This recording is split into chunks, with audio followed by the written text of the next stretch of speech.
एक बार चीन के एक हिस्से में एक बहुत बड़ा मठ था जहां लगभग 500 भिक्षु रहते थे। वो सभी अपने गुरु के मार्गदर्शन में खुद को जानने का अभ्यास कर रहे थे। एक दिन एक लड़का उस मठ में शिष्य बनने के लिए आया।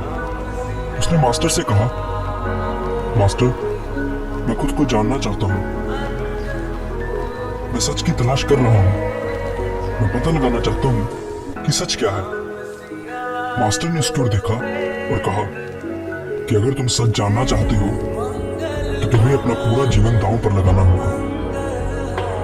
सच को जानने में तुम्हारा पूरा जीवन लग सकता है, और फिर भी इस बात की कोई गारंटी नहीं है कि इस जीवन काल में तुम्हें सच का पता लगेगा या नहीं। क्या तुम इसके लिए तैयार हो? शिष्य ने कहा, मास्टर, मैं यहाँ पीछे मुड़ने के लिए नहीं आया हूँ, मैं इसके लिए तैयार हूँ। गुरु ने कहा, अगर ऐसा है तो एक काम करो, इस मठ में 500 भिक्षु हैं, तुम उनके लिए चावल कूटने का काम करो। बस सुबह से शाम तक चावल को कूटते रहो। जब तुम थक जाओ तो सोने चले जाओ, और फिर अगली सुबह उठकर चावल कूटना शुरू कर दो। इसके अलावा कुछ और मत करना, किसी और चीज के बारे में मत सोचना। बस इस रास्ते पर चलते रहना और दोबारा मेरे पास मत आना।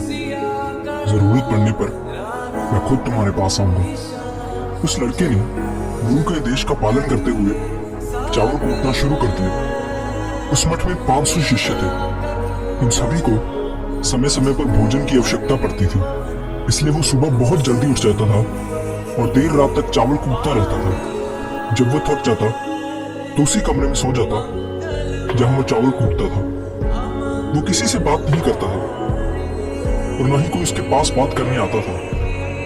कुछ महीनों तक चावल कूटते हुए उसके मन में पुराने विचार आते रहे, लेकिन जब उन विचारों को कोई नया विषय नहीं मिला तो वो अपने आप ही मिट गए। धीरे धीरे उसके मन में विचार कम होने लगे। कुछ सालों के बाद तो वो अपना नाम तक भूल गया। वो हमेशा चुप रहता और विचारहीन अवस्था में बस चावल कूटता रहता। उसने ना तो कभी ध्यान किया था और ना ही कभी कोई शास्त्र पढ़ा था। मठ के बाकी शिष्य उसे मूर्ख समझते थे। ऐसा करते हुए 12 साल बीत गए। 12 साल बाद एक दिन मास्टर ने घोषणा की कि अब मेरा आखिरी समय आ रहा है और मुझे अपना उत्तराधिकारी चुनना है, जो मेरे बाद इस मठ का मुखिया होगा। इसलिए मेरा कोई भी शिष्य जिसे लगता है कि उसे आत्म साक्षात्कार हो गया है और उसने खुद को जान लिया है, तो रात को मेरे दरवाजे के पास आकर इस दीवार पर कुछ पंक्तियां लिखी जिसमें उसकी जिंदगी का सारा अनुभव समाया हो। कई शिष्यों ने ऐसा करने के बारे में सोचा।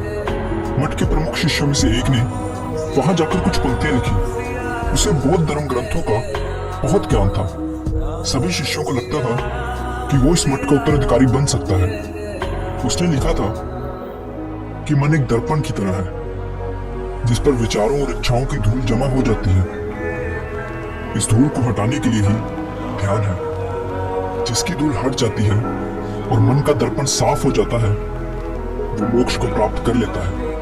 अगली सुबह जब मास्टर उठे और उन्होंने इन पंक्तियों को देखा तो उन्हें बहुत गुस्सा आया और उन्होंने कहा कि किस बेवकूफ ने ये सब कचरा मेरी दीवार पर लिखा है। वो शिष्य जिसने ये लिखा था वो चुप रहा। हालांकि उसने जो पंक्तियां लिखी थी वो ज्ञान से भरी थी, लेकिन ये सब किताबी ज्ञान था। वो शिष्य बहुत चालाक था।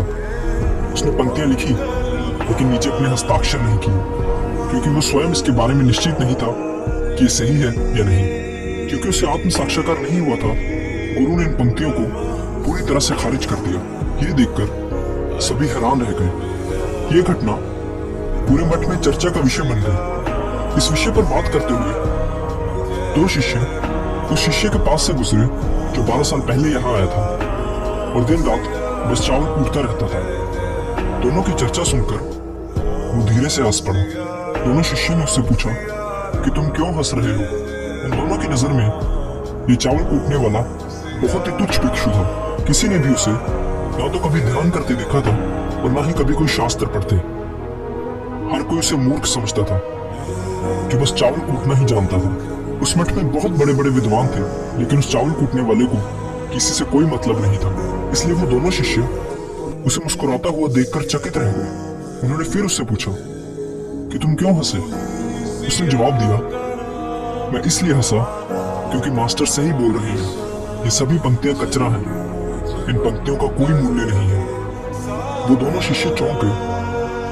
उन्होंने उससे पूछा कि क्या तुम कुछ ऐसी पंक्तियां लिख सकते हो जो इससे बेहतर हो? चावल पीसने वाले ने जवाब दिया, नहीं, क्योंकि मैं अनपढ़ हूं, लेकिन हाँ, मैं कुछ पंक्तियां कह सकता हूं, और अगर तुम उन पंक्तियों को लिख सकते हो तो मैं तुम्हारे साथ जाने के लिए तैयार हूं।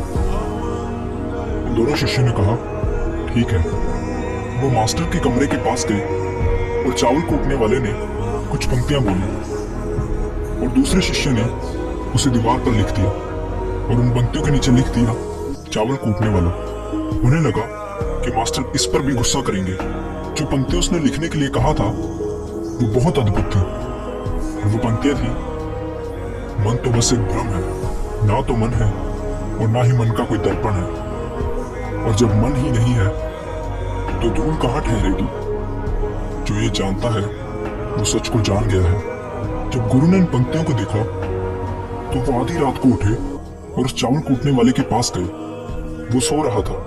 मास्टर ने उसे जगाया और कहा कि ये लो, मेरी छड़ी और मेरे वस्त्र ले लो, आज से तुम मेरे उत्तराधिकारी हो, लेकिन अभी इस मठ को छोड़कर दूर चले जाओ, क्योंकि इस मठ में बहुत सारे विद्वान हैं जो खुद को तुमसे श्रेष्ठ मानते हैं।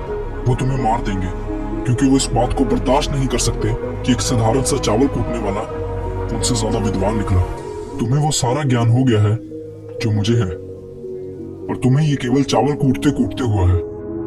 और मुझे पता है कि तुम जहां भी जाओगे लोग तुम्हारे पास आने लगेंगे, क्योंकि जब कोई फूल खिलता है तो उसकी महक हर तरफ फैलने लगती है। उसने अपने गुरु के पैर छुए और रात को ही वहां से चला गया। अगर हम अपनी जिंदगी में देखें तो पाएंगे कि बहुत से लोग सोचते हैं कि ध्यान केवल एक जगह बैठकर आंखें बंद कर ही किया जा सकता है, लेकिन हकीकत में ऐसा नहीं है। ध्यान तो चलते चलते भी किया जा सकता है, या अपना कुछ काम करते हुए भी ध्यान किया जा सकता है। असल में ध्यान का मतलब यह है कि आप जो भी काम कर रहे हैं उसे इतनी शिद्दत से करें कि आपको अपने शरीर का ख्याल भी ना रहे। बिल्कुल उस चावल पीसने वाले की तरह, जो चावल कूटने में इतना मगन हो गया कि उसे खुद का कुछ ख्याल ही नहीं रहा। चावल कूटते हुए ही उसने आत्म साक्षात्कार प्राप्त कर लिया। इसी तरह ज़ेन का अर्थ है हर समय वर्तमान में रहना और कुछ नहीं सोचना, क्योंकि मन तब तक ही है जब तक विचार है। जब विचार नहीं रहेंगे तो मन भी गायब हो जाएगा, और जब मन ही नहीं रहेगा तभी केवल तुम अपने आप को अच्छे से जान पाओगे। असल में हमें अपने वास्तविक स्वरूप को जानने के लिए कोई अन्य साधना करने की आवश्यकता नहीं है। हम जो कुछ भी कर रहे हैं बस उसमें हमें पूरी तरह से खो जाने की जरूरत है। अपने काम में इस कदर लीन हो जाओ कि आपका काम ही ध्यान बन जाए। धन्यवाद।